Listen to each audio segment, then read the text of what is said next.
बिलोनिया थाने की पुलिस ने 7 मई को सायंत दत्त नाम के एक चोर को गिरफ्तार कर अमलापारा से गुप्त सूचना के आधार पर बिलोनिया थाने ले आया। पता चला है कि वे लंबे समय से चोरी में शामिल रहा है और कुछ दिन पहले बिलोनिया के BKI स्कूल के सीलिंग फैन की चोरी की बात कबूल कर ली और पुलिस ने चोरी हुए पंखे को छुड़ाकर थाने ले आए। पुलिस ने 3 दिन के रिमांड के बाद आज जब सायंत दत्त को कोर्ट भेजा तो कोर्ट ने 14 दिन की जेल की सजा का आदेश दिया। इसके अलावा अमजदनगर के मोफिस मियां नाम का एक चोर बिलोनिया का चोरी का सामान खरीद रहा था और पुलिस ने बाशपरुआ इलाके में मोफिस मियां के घर से चोरी की सोलर लाइट की बैटरी बरामद की। वे लंबे समय से फरार था। बिलोनिया पुलिस गुप्त सूचना के आधार पर उसे गिरफ्तार करने में सफल रही।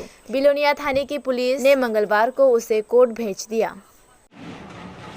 7 মে আমরা বিলোনিয়া BKI স্কুলে একজন তাগিদ নাম সায়ন্ত দত্ত নাম বাপ্পা তারে ধরার পরে তারা আমরা কোর্টে পাঠাই এবং 3 দিনে পুলিশ রিমান্ডে আনি। 3 দিন পুলিশ রিমান্ডে তারা জিজ্ঞাসাবাদের পরে BKI স্কুলের 9টা ফ্যান চুরি হয়েছে। সেই ফ্যানগুলো আমরা তার জিজ্ঞাসাবাদের পর আমরা এই ফ্যানগুলো রিকভারি করতে সক্ষম হয়েছি এবং আরও কিছু চুরির সাথে সে জড়িত আছে এবং আমরা ইনভেস্টিগেশন চলছে এই ব্যাপারে এবং তার সাথে আরও 2-3 জন যুক্ত আছে এই চুরির কাছে। তো আমরা ইনভেস্টিগেশন চলছে এবং আমরা দেখছি এবং আজকে 3 দিনে পুলিশ রিমান্ডের পর সায়ন্ত দত্তকে আমরা কোর্টে পাঠাচ্ছি।